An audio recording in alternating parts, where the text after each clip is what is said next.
उनकी औकात नहीं है तेजस्वी यादव की बराबरी करने की। करके दिखाओ, वो तो हरा के दिखाओ। बच्चा है तो भाई उस बच्चा को हराने के लिए तुम्हारे चच्चा को क्यों आना पड़ता है? दिल्ली से अमित शाह जी को, नरेंद्र मोदी को क्यों आना पड़ रहा है? बिहार में जो इनके भाजपा पार्टी के जो जितने नेता है वो नपुंसक हैं क्या? नहीं, ऐसे आप शब्द नहीं बोले। नहीं तो वो क्या है भाई? उनमें योग्यता नहीं है। आज एक 34 साल के युवा को हराने के लिए आप उठकर आ गए भारत के गृह मंत्री, ये कोई छोटी बात है? और एक बार और बैकवर्ड जो आज इतना बोल पा रहा है, आज इतना जो क्षमता आई है, अंदर से जो ताकत आई है, वो देन है लालू प्रसाद यादव की। और ये लालू यादव वो विचारधारा है जो पूरे बिहार के खून में उबाल मार रहा है। पूरे बिहार के युवाओं की जो, मुझे उन पिछड़ों के लिए जीना है, मुझे उन दलितों के लिए जीना है, मुझे उन वंचितों के लिए जीना है, जिसका अधिकार पर कुंडली मारकर ये लोग बैठे हुए हैं शुरू से। वो तो बोल भी नहीं, क्रिकेट का सी भी नहीं पता होगा महाराज उस इंसान को। उसको बीसीसीआई का तो आप चेयरमैन बना दिए हैं। पूरा भारत छोड़ के इनको बिहार 17 महीने में 9 बार आना पड़ गया। ये 34 साल का युवा इतना इनको पानी पिला दिया, कौन परिवार के लिए नहीं किया है? इनका बेटा जो है जैसा, जिसको बीसीसीआई का चेयरमैन बनाए हुए हैं, उसको क्रिकेट का कितना जानकारी है? तो ये हंसी लड़ा कि खा भी रहे होंगे, पी रहे होंगे कि नहीं, कि सिर्फ यही सोचने में भर दिन बिता देते होंगे कि एक 34 साल के तेजस्वी यादव को कैसे हराना है। क्या मंत्री अमित शाह बिहार पहुंचे थे और उन्होंने एक बार फिर से लालू प्रसाद यादव पर जमकर हमला बोला है। पूरे भाषण में उन्होंने सिर्फ और सिर्फ बिहार में किसी नेता को टारगेट किया तो लालू प्रसाद यादव को टारगेट किया। उन्होंने कहा कि लालू प्रसाद यादव कभी भी बैकवर्ड पिछड़ा के लिए नहीं सोचे, जब भी सोचे अपने पुत्र के लिए सोचे, अपने बेटा के लिए सोचे, और वो चाहते हैं कि मेरा बेटा मुख्यमंत्री बन जाए। खुशबू जी मेरे साथ हैं। लालू जी ने बैकवर्डों के लिए बिहार में कुछ नहीं किया, ऐसा अमित शाह कह रहे हैं। तो लालू यादव ने नहीं किया तो किसने किया? दूसरा कोई ऑप्शन आप हमको उठा के दिखा दीजिए बिहार में जिसने किया हो पिछड़ा और बैकवर्ड के लिए। लालू यादव ही एक पहले इंसान है जो बिहार में बैकवर्ड के लिए कुछ किए हैं। और बैकवर्ड जो आज इतना बोल पा रहा है, आज इतना जो क्षमता आई है, अंदर से जो ताकत आई है, वो देन है लालू प्रसाद यादव की। और ये किसको बरगलाने का काम कर रहे हैं अमित शाह जी? हमको तो मतलब हंसी आता है इन पे कि एक एक वर्ड देख के जो इंसान पढ़ रहा हो स्क्रिप्टेड भाषण, खुद को गृह मंत्री कैसे ये कह लेते हैं और कैसे ऐसे ऐसे लोग को गृह मंत्री लोग बना देते हैं, ये हमें सोच के ताज्जुब लगता है। जो बंदा, जो इंसान 2 लाइन नहीं बोल सकता है खुद से, जितना भाषण आप एक कह रहे थे 10 से 15 मिनट का जो उनका भाषण था, आप जरा सा उस भाषण में कितने देर वो आई कांटेक्ट पब्लिक से किए होंगे वो देख लीजिएगा, आपको पता चल जाएगा। और जो ये कह रहे हैं कि वो अपने परिवार को बनाने के लिए कर रहे हैं, तो सवाल ये उठता है कि कौन परिवार के लिए नहीं किया है? इनका बेटा जो है जैसा, जिसको बीसीसीआई का चेयरमैन बनाए हुए हैं, उसको क्रिकेट का कितना जानकारी है? वो क्रिकेट के खिलाड़ियों का भविष्य बर्बाद नहीं कर रहा है वहाँ बैठ के। वो तो बोल भी नहीं पाते हैं। वो तो बोल भी नहीं, क्रिकेट का सी भी नहीं पता होगा महाराज उस इंसान को। उसको बीसीसीआई का तो आप चेयरमैन बना दिए हैं। और अगर हम तेजस्वी यादव की बात करें तो तेजस्वी यादव में वो क्वालिटी है। तेजस्वी यादव एक अच्छे राजनीतिक के तौर पर उभर कर सामने आ रहे हैं और उसका मिसाल पूरा भारत दे रहा है। अरे महाराज, एक 34 साल के युवा को हराने के लिए आप उठकर आ गए भारत के गृह मंत्री, ये कोई छोटी बात है?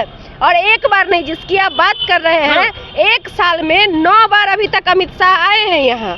हम 9 बार बिहार आ गए। 9 बार 1 साल में। हम आपको डेटा दिखा देते हैं, 1 सेकेंड रुक जाइए। अभी तक 17 महीने, लगभग 12 महीना 1.5 साल मान लीजिए, 17 महीने में शाह का 9वां बिहार दौरा। दिसंबर में देख लीजिए एक बार इसको। हाँ। और फिर से सितंबर में आए, जून में आए, अप्रैल में आए, फरवरी में, दिसंबर में लगातार आ रहे हैं बिहार। मतलब पूरा भारत छोड़ के इनको बिहार 17 महीने में 9 बार आना पड़ गया।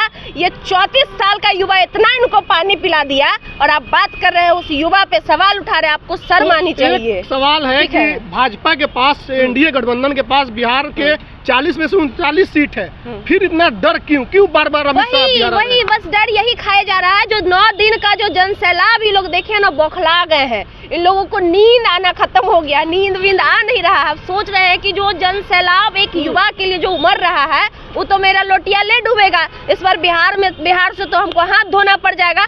तो कैसे उसको बचाने की जो रणनीति है, ये लोग दिन रात तैयार कर रहे हैं। महाराज सो नहीं रहे, हमको ताज्जुब लगा कि खा भी रहे होंगे। हमको तो ये हंसी लगा कि खा भी रहे होंगे, पी रहे होंगे कि नहीं, कि सिर्फ यही सोचने में भर दिन बिता देते होंगे कि एक 34 साल के तेजस्वी यादव को कैसे हराना है, कैसे एक 34 साल के युवा के लिए इतना जन सैलाब आ गया, कैसे एक 34 साल का युवाओं का आज आइकॉन बन चुका है। और सिर्फ भारत में ही, सिर्फ बिहार में ही चर्चा नहीं हो रही है, पूरे भारत में इस बात की चर्चा हो रही है। जितनी भी बड़ी मतलब जितने भी वरिष्ठ पत्रकार हैं, जितने भी बड़े बड़े शिक्षक महाराज ये जो चलाते हैं IAS वगैरह का, वो तारीफ कर रहे हैं। आज एक 9वीं फेल की आप बात करते हैं, इन लोग कहते हैं कि वो 9वीं फेल है। बीजेपी के स्टार प्रचारक हैं बाबा रामदेव, वो भी तेजस्वी की तारीफ कर रहे हैं। तो आप सोचिए ना कि ऐसे में नींद आएगा किसी को, इन लोगों का नींद उड़ गया है। और सबसे बड़ी बात पता है हमको, सबसे ज्यादा हंसी हमें तब आती है कि जब दिल्ली से अमित शाह जी को, नरेंद्र मोदी को क्यों आना पड़ रहा है। बिहार में जो इनके भाजपा पार्टी के जो जितने नेता है वो नपुंसक हैं क्या? नहीं, ऐसे आप शब्द नहीं बोले। नहीं, तो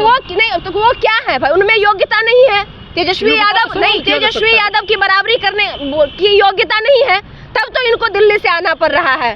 क्यों? यहाँ पे जो बैठे हुए हैं पगड़ी बांध के, कोई बैठे हुए हैं, कोई अथी डंडा तलवार लेके बैठे हुए हैं, उनकी औकात नहीं है तेजस्वी यादव की बराबरी करने की। करके दिखाओ, वो तो हरा के दिखाओ। बच्चा है तो भाई उस बच्चा को हराने के लिए तुम्हारे चच्चा को क्यों आना पड़ता है दिल्ली से? हराओ ना, तुम यहाँ हो ना। ये बिहार में बीजेपी पार्टी है, आज सबसे बड़ी पार्टी भी बन गई है, तोड़ जोड़ के चाहे जैसे बने 79 पे पहुंच गई है। मतलब 79 को जो बैठे हुए हैं इनके, ये सब बेवकूफ है, चौपटे नारायण है। एको को का मतलब एबिलिटी, एको को में एबिलिटी नहीं है कि तेजस्वी यादव की बराबरी कर सके।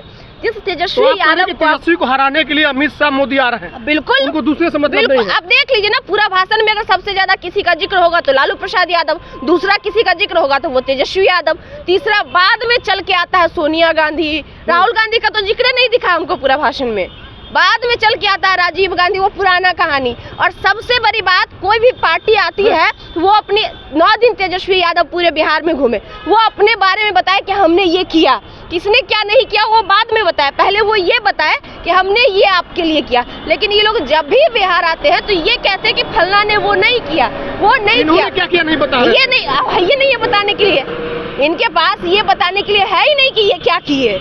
अब ये घिसा पिटा 3 को चीज लाएंगे जो पहले ही कर चुके हैं, तो वो तो इस्तेमाल कर चुके हैं 19 के चुनाव में। खुशबू जी, कि एक ऐसा व्यक्ति जो इस वक्त राजनीति में कहीं नहीं है, ना MLC है, ना MLA है, ना मुखिया है, किनारे पर बैठा हुआ एक बीमार आदमी लालू प्रसाद यादव, उनसे इतना डर क्यों अमित शाह और मोदी को? देखिए, लालू प्रसाद यादव अपने एक विचारधारा बन चुके हैं। लालू प्रसाद यादव एक आम इंसान नहीं रहे हैं और एक पॉलिटिशियन भी आम पॉलिटिशियन नहीं रहे हैं। लालू यादव वो विचारधारा है जो पूरे बिहार के खून में उबाल मार रहा है। पूरे बिहार के युवाओं की जो खून जो आज गर्म है, अगर किसी का देन है, कोई बोल रहा है, कोई जो बढ़ चढ़ कर अपनी हिस्सेदारी की बात कर रही है, हक की बात कर रही है, वो लालू यादव, दूसरा लालू यादव हर एक युवा में है। तो अब लालू यादव एक नहीं अनेक बन चुके हैं। एक सवाल और, लालू यादव डरते काहे नहीं है? बीमार है, सिंगल किडनी पर अभी जीवित है, गांधी मैदान में खड़ा होकर बोलते हैं क्या है मोदी, क्यों नहीं डरते हैं? लालू यादव कभी नहीं डरे हैं। और जो इंसान स्वार्थी नहीं होता है ना, जो लोगों के बारे में सोचता है, जो समाजवादी विचारधारा का होता है, जो उदारवादी विचारधारा का होता है, उसके अंदर से डर खत्म हो जाता है कि वो अपने लिए नहीं जीता है। और जो इंसान अपने लिए जीता है ना, उसको डर रहता है। खरोच भी लग जाता ना, 4 बड़ा हाथ सहलाता है, अरे हमको खरोच लग गया। लेकिन वो इंसान ये मान के चला आज से नहीं, 1977 की JP आंदोलन से, कि मुझे मेरे लिए नहीं जीना है, मुझे उन पिछड़ों के लिए जीना है, मुझे उन दलितों के लिए जीना है, मुझे उन वंचितों के लिए जीना है जिसका अधिकार पर कुंडली मारकर ये लोग बैठे हुए हैं शुरू से। तो जो इंसान दूसरे के लिए जीता है ना, वो कभी नहीं डरता, वो अपनी जान की परवाह ही नहीं करता, वो अपनी जान हथेली पे ले लेता है। तो उनमें से एक है लालू प्रसाद यादव, जो अपने जान को हथेली में लेकर घूम रहे हैं। उनको इस बात की कोई परवाह नहीं है हम बचे या नहीं बचे, लेकिन हमको लोगों के लिए करना है, ये उनकी सबसे बड़ी सोच है। चलिए, तो लालू यादव से अमित शाह क्यों घबराते हैं और क्यों उन पर ही टारगेट करते हैं, सारे बातों पर खुशबू जी ने बेबाकी से अपनी बात रखी है। आप क्या मानते हैं, आपके मन में क्या है, प्रतिक्रिया कमेंट बॉक्स में लिखिएगा। बहुत बहुत धन्यवाद।